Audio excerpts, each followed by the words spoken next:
Welcome to another Chapter podcast with your hosts, Claire and Rebecca.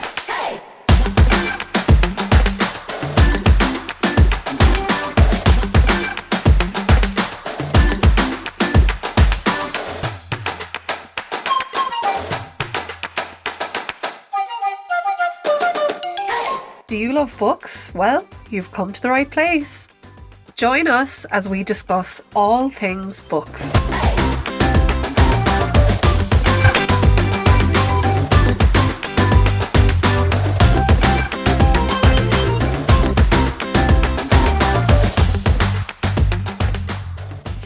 Welcome to Chapter 6 of Season 2 of Another Chapter, the podcast.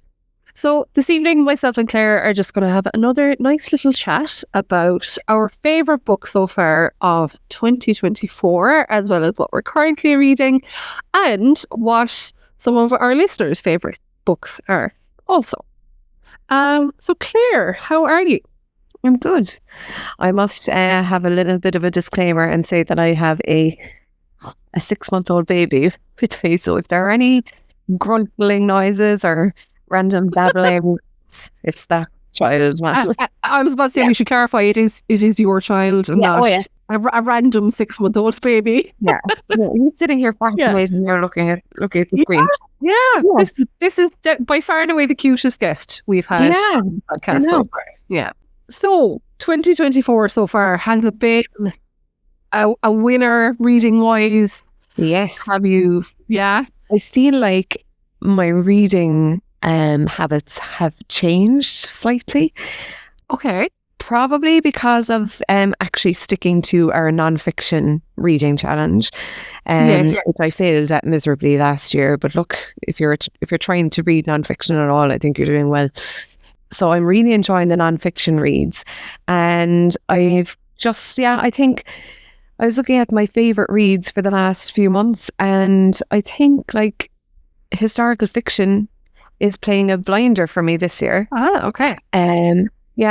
Fantasy and historical fiction seem to be my two top genres at the moment. And if you had told like start of 2023, Claire, that was the case, like you probably wouldn't have believed it. Yeah, not at all. No, fantasy in particular I would have.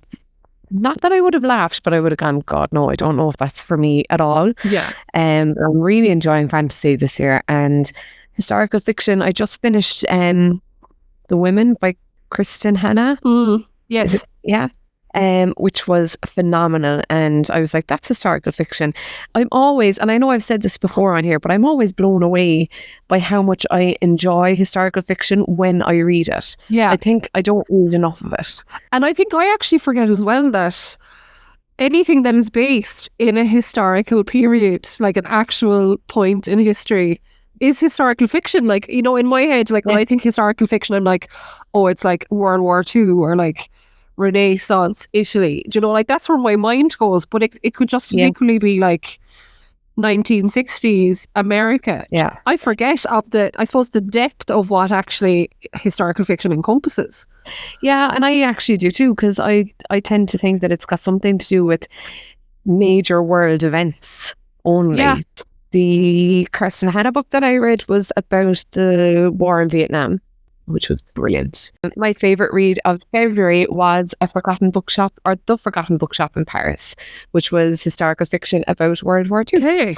So, yeah, and do you know what as well? I think even my viewing habits at the moment, they're very like not combat heavy, but like war heavy. I'm watching a lot of World War II things and stuff, and I don't know whether it's just the fascination with how these things come about and come to pass. I'm like a sheep.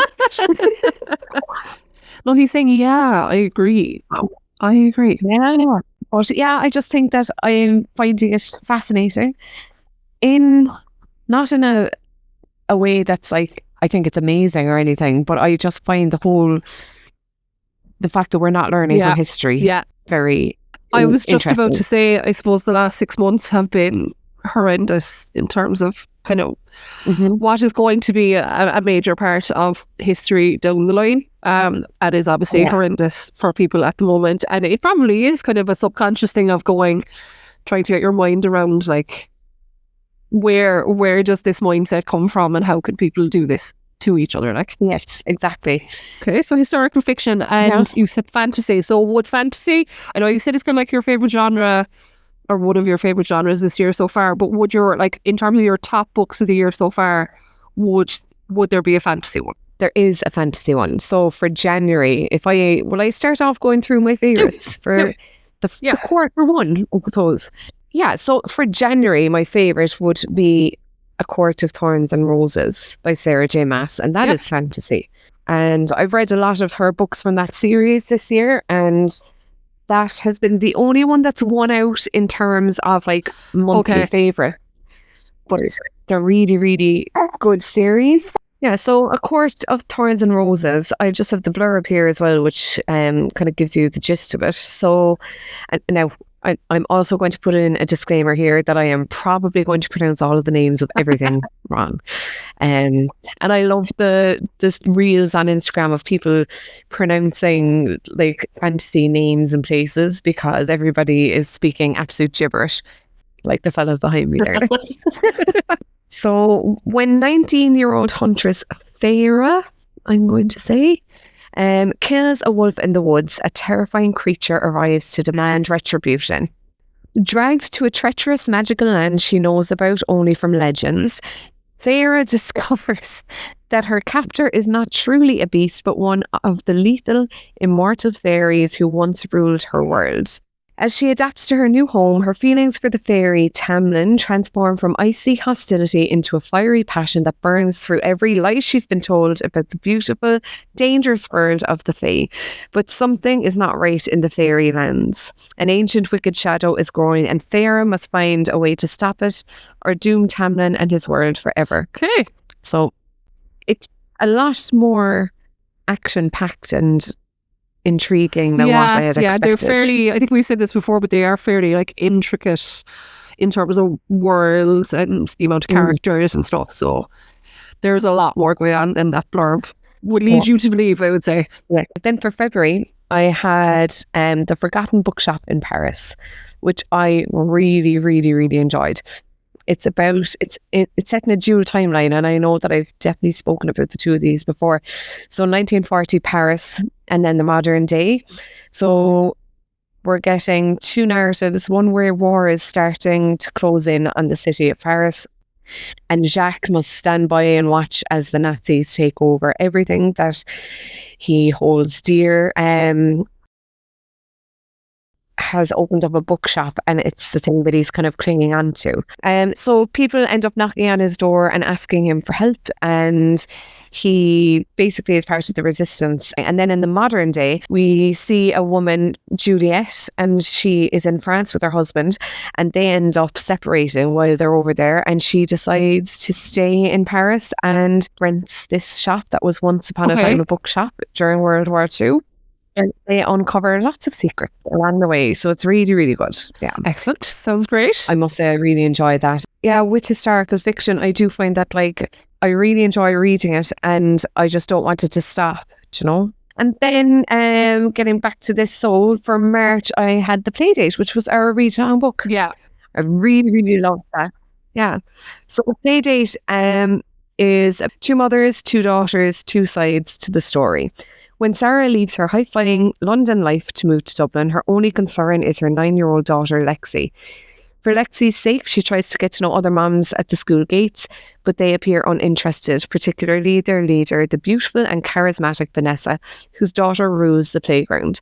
After a simple misunderstanding between Vanessa and Sarah, none of the other kids at school want anything to do with Lexi.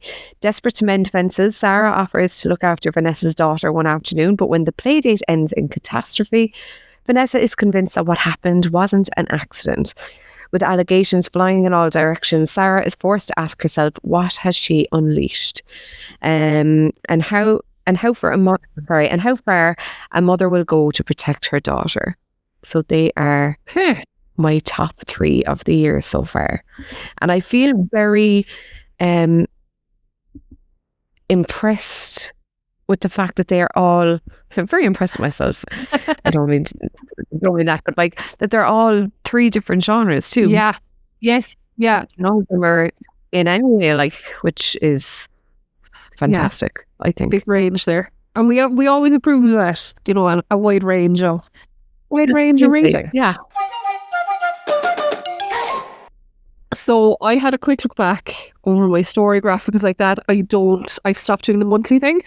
Partly because my attention span is desperate and I would be trying to go, oh God, what should I read? But anyway, so looking back over what I have read, first one that on the list, which I actually finished in early January, but I think I started it in December, was The Bee Sting by Paul Murray, which I just thought was phenomenally good. I listened to it. I do have a physical copy of it, and I've definitely spoken about it before. Just it's one of these ones that's told from the different points of view of all the family members, and you're kind of getting you're getting like past of the parents in the family, as well as kind of like, you know, a little bit of the past of the kids, but more so kind of the kids' current life, and then how all of their stories and the past threads of, you know, the older people in the story, their lives kind of all comes together to a head at the end. And I love stories like that where you kind of have threads of stories, and then as the book is going on, you can see how they start weaving together. But even at that, like you're right up until the end, you're going, where is this going? You know, what do we need to know all of this background for? And then as stuff is revealed, you're going, oh God, right, okay, that's what that's about. And there's a certain sense of kind of dread as to where the story is going, but excellent. Okay. Was the narration good? The narration was excellent. Yeah, really. Yeah, I have that reserved on BorrowBox and I'm looking forward to it. Definitely. Now, obviously, it's a very long book. It's about 600 pages. It's anyway, and it's quite a long listen. And to a degree, obviously, because there is different characters, like definitely at the start, I was kind of going, oh God, you know what? Who were they again? Because obviously, like when you're getting the background of, we'll say, the parents in the story, like you're hearing about their siblings, their parents, their friends, and there is a certain element of trying to keep track of who's who. But I found, you know, as it goes on, then it's a lot easier to see it. But I thought that was excellent. The next one then, which I think was February, so actually like it's kind of ending up as a January, February so far. Which another one I've also mentioned is Though the Bodies Fall by Noel O'Regan, the Kerry author. And actually, I only saw in the last couple of days, it has been nominated for the James Tate Black Award. It's not an award I was aware of before today, but having a quick look online, it's one of the oldest literary awards in the United Kingdom. So it's for literature written in the English language. And what's actually really interesting, it's kind of based out of the University of Edinburgh. And it's actually the professor of English, along with some of the postgraduate students that he works with, or they work with, that choose the award nominees. Oh, wow. That's really cool. Yeah, like the students are involved in the shortlisting phase. I would have to have a proper look to see who actually picks the winner. But I thought that was really interesting. And he is one of 5 or 6 who have been nominated for that. And I think I think the last time I mentioned it, I was very cagey about what actually happens in the story because I wasn't sure how much the blurb said. But I'm going to read it now because it's quite a short blurb. So it's Micheál Burns lives alone in his family's bungalow at the end of Kerry Head. It is a picturesque place, but the cliffs have a darker side. For generations, they have been a suicide black spot. Micheál's mother saw the saving of these lost souls, or these visitors, as her spiritual duty, and now in the wreckage of his life, Micheál finds himself continuing the work. When his sisters tell him that they want to sell the land, he must choose between his siblings and the visitors, a future or a past. Oh. And that's what it's about. And like, obviously it sounds a bit grim, and there are elements of it which are, but it's just beautifully told. It's more so kind of a story of someone's kind of turmoil, about coming to grips with what they feel is their duty to themselves, to where they live, to their family, which are all different things So yeah, he's trying to come to grips with kind of the different things he sees as his duties. And obviously all the different people in his life see his situation differently, and they all have different, viewpoints of what he should be doing, what he shouldn't be doing, and then he's wrestling with all of that. But excellent. A really, really good book.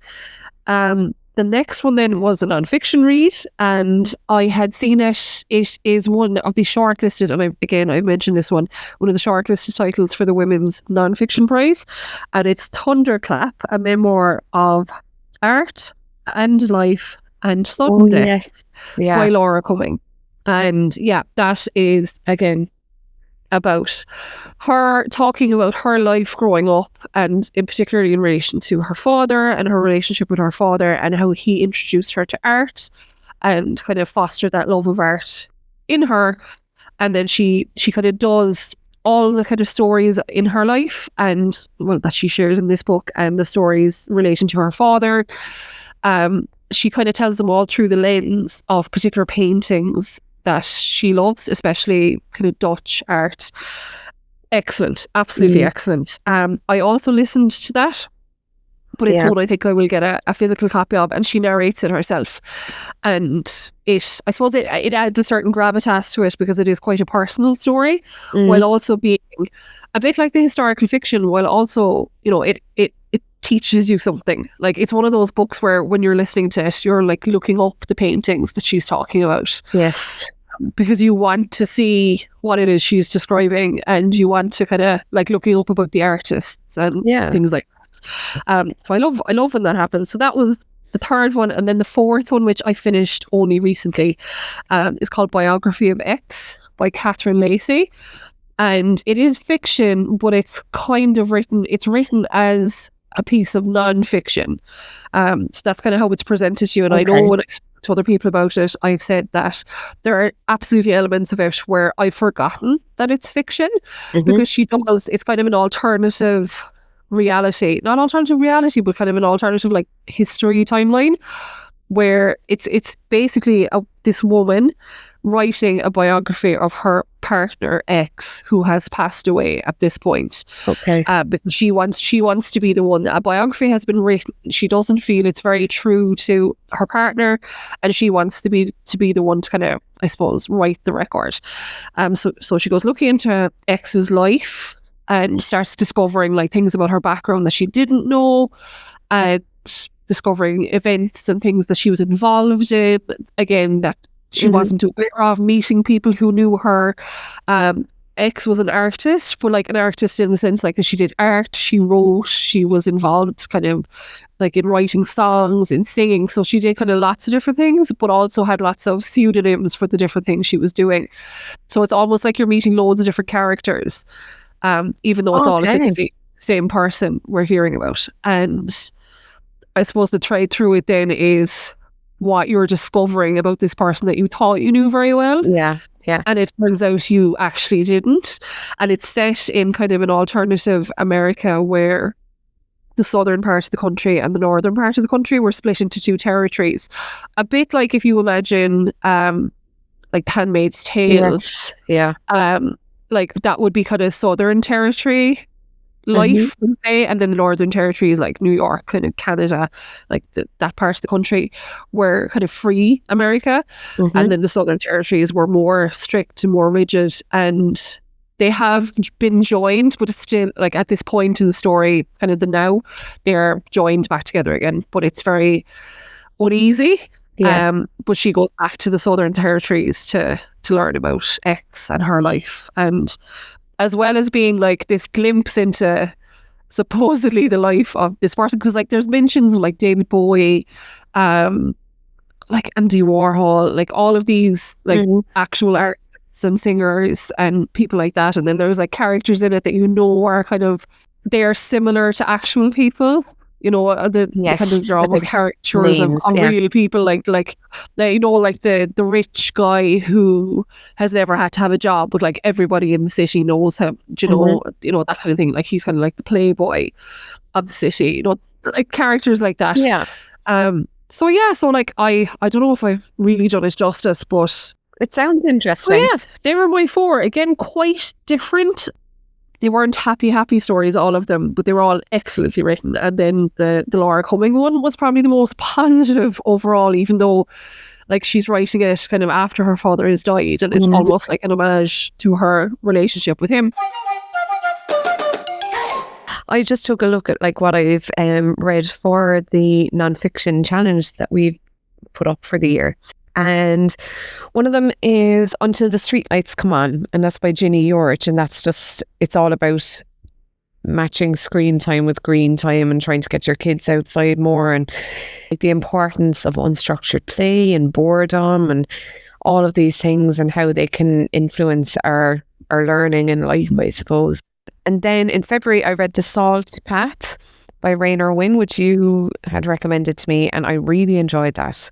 Yes, that's a great story, yeah. Yeah, and I think, was it Aoife messaged or put a comment up saying that she didn't realise that it was non-fiction.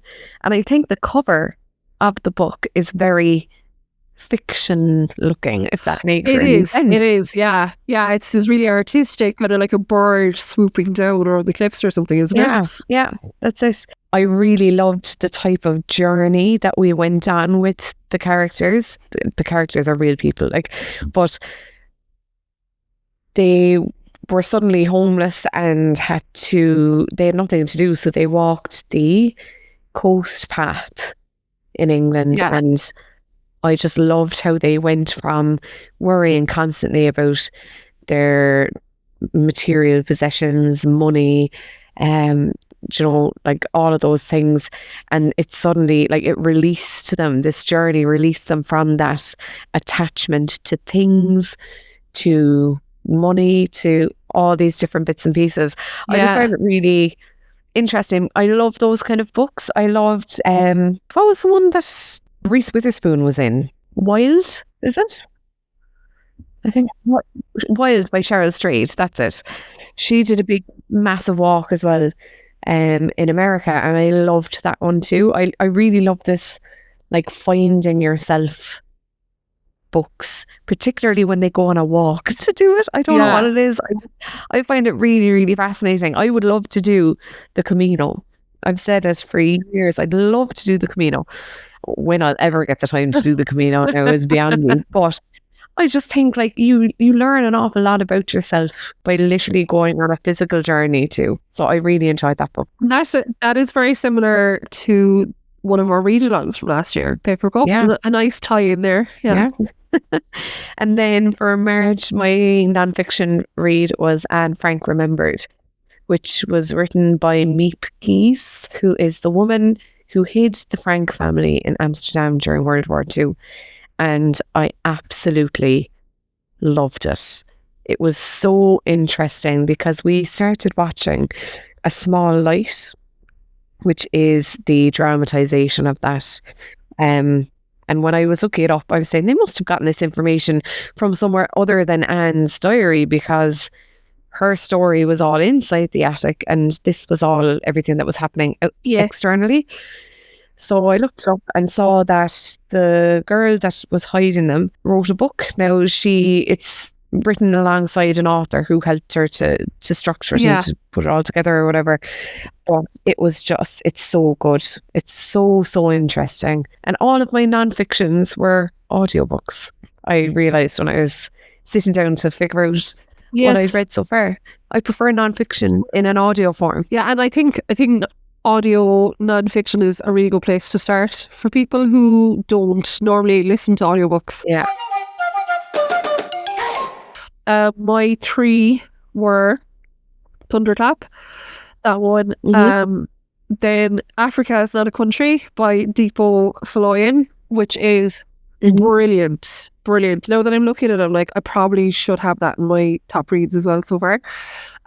Excellent. I suppose I think we're both quite aware people in terms of, like, societal kind of issues, and we both kind of do our best to educate ourselves about things.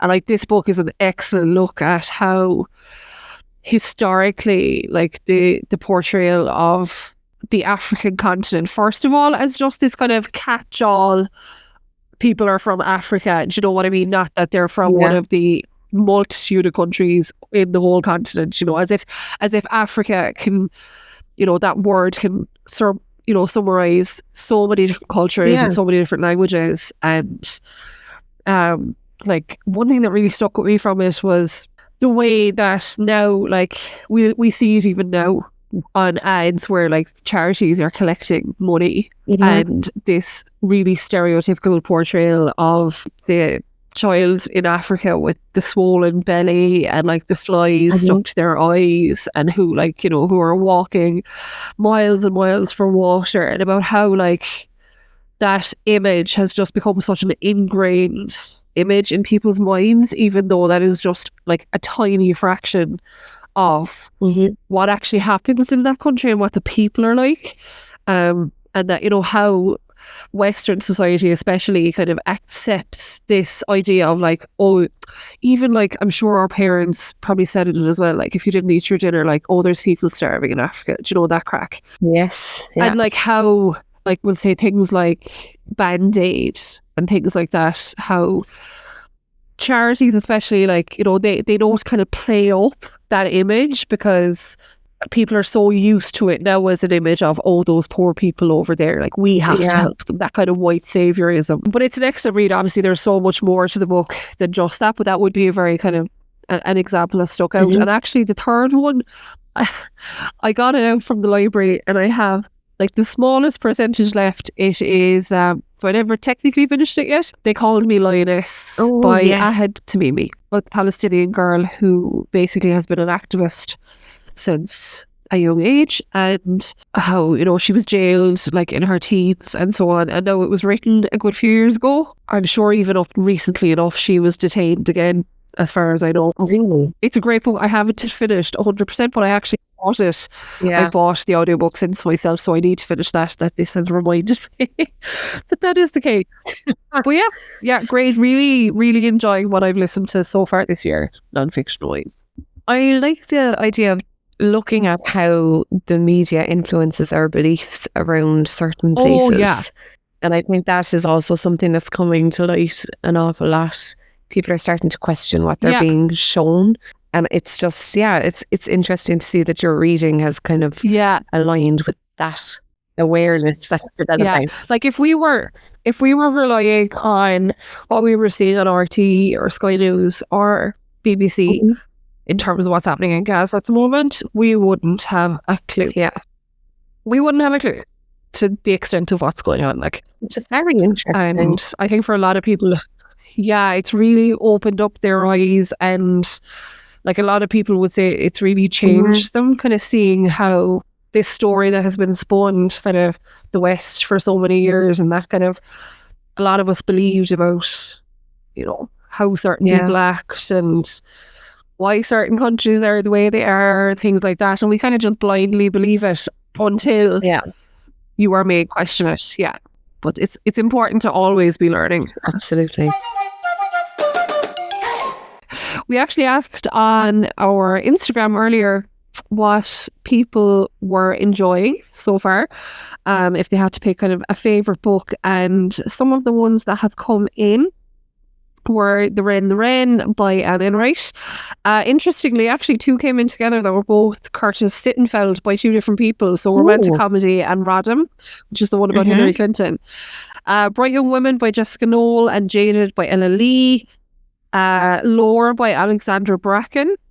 The Trees, Percival Everett. Ordinary Human Failings by Megan Nolan, which I'm sure is the April Third Mammy read, if I'm not wrong. 17 by Joe Gibson. I've seen that as well. It's one I know that I have written down somewhere to look up. And the last one that came in just a short while ago was Though the Bodies Fall by Nola Regan, and it wasn't for me. So yeah, there's lots of really good ones there. I don't think I've read any of them. A few were definitely on my TBR. I will be reading the Megan Nolan one for Third Mammy this month. Yeah, so they're a variety of the books that our listeners and our Instagram followers have really enjoyed so far this year. So before we finish up, Claire, what are you reading at the moment? I am, after finishing The Women, which is amazing, and I think everyone should read it. And I'm also reading Kala by Colin Walsh. Yes. Yeah. I think that's the author's name. I don't have the book to hand now, but that is really, really good. And I've had to put it down to listen to or read other books. I couldn't stop listening to The Women, so I just I was listening to it at night, falling asleep and everything, which I never really do.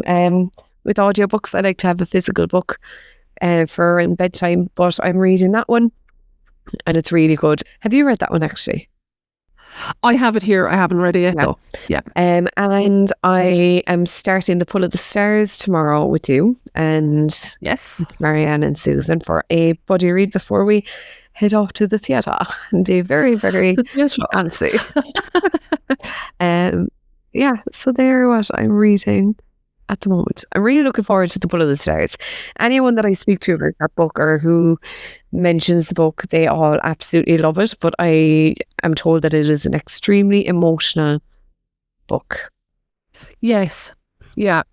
Like, I thought I had read this book, and then when I'm reading the blurb again, my mind is so bad. Like, I definitely remember going to read the book, and I've read blurb so many times that I don't know have I actually read the book or not at this point. But whether it's the first time or a reread starting tomorrow, I am also reading it.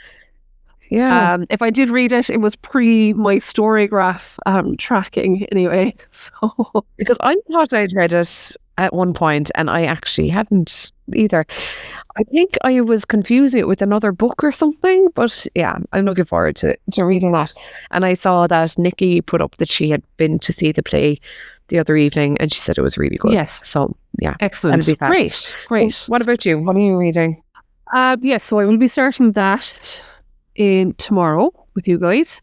I'm currently listening to The Starter by Tana French. I love her books anyway. She writes really good kind of thriller, kind of crime books. They're all quite dark. But this one, I actually have pre-ordered her newest book, which is The Hunter, not realising that The Hunter is part 2 of a series. Now, I'm sure, again, it could be read on its own, but Cal Hooper is the main character in both. So The Hunter is Cal Hooper, even though. So I said I better read The Searcher. So I'm listening to that. An American ex-cop moves to a really remote location in Ireland and becomes quite, ingrained in kind of local culture and stuff, and agrees to help a neighbour child look for her missing brother, and it throws up all sorts of deep and dark secrets. It's really good because he's a really different character. Because I suppose he is like an outsider in the community. He's kind of a hardened ex-cop.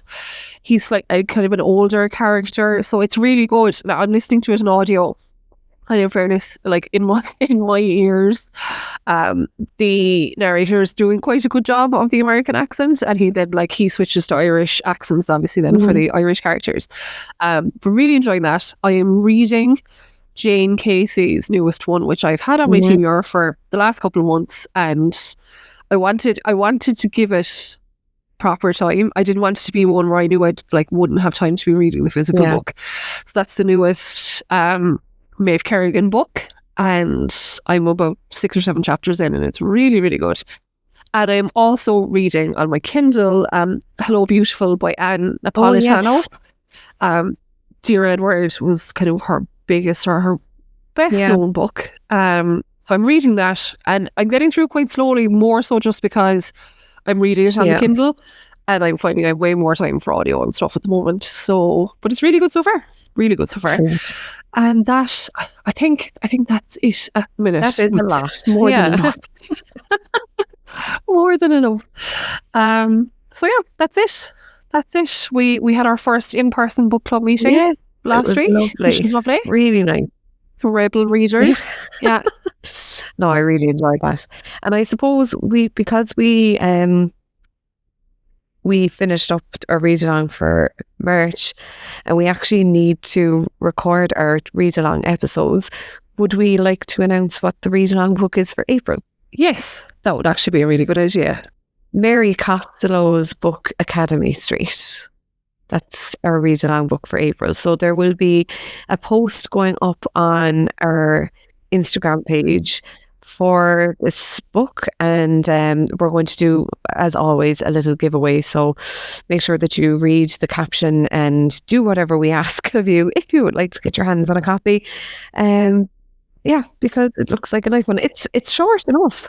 Yeah, it's not massive, and actually, I don't think I realised at the time, because I had it on my shelf, and when we were kind of coming up with ideas for what books to pick, you mentioned this one. I was like, oh, I have that. That would be great if we could go with that. I didn't realise at the time that it's out nearly 10 years. Yeah. Didn't, which is great. As it's nice to pick up a book that is a bit older that maybe people haven't read. And I might read the blurb there just for anyone that isn't familiar with it. So Academy Street is the heartbreaking and evocative story of one woman's life spanning 6 decades.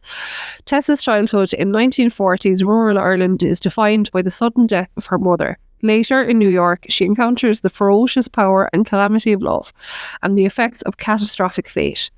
The novel resonates with the rhythms of memory and home, as well as those of America's greatest city. I think we're going to enjoy this. Apparently it's heavy hitting. Okay. I think I'm expecting to become quite introspective as we read this. Right, so Sinead, Slán go fóill. And chat soon. Thank you so much for listening to this edition of Another Chapter podcast. Don't forget to subscribe, like and share to keep the book conversation going. Thank you to Helen Becerra for the graphics, Mark Neville for the mixing, and to each of our contributors. Music is Make It Work by All Good Folks. Don't forget to follow along on Instagram at Another Chapter podcast. We'll see you there.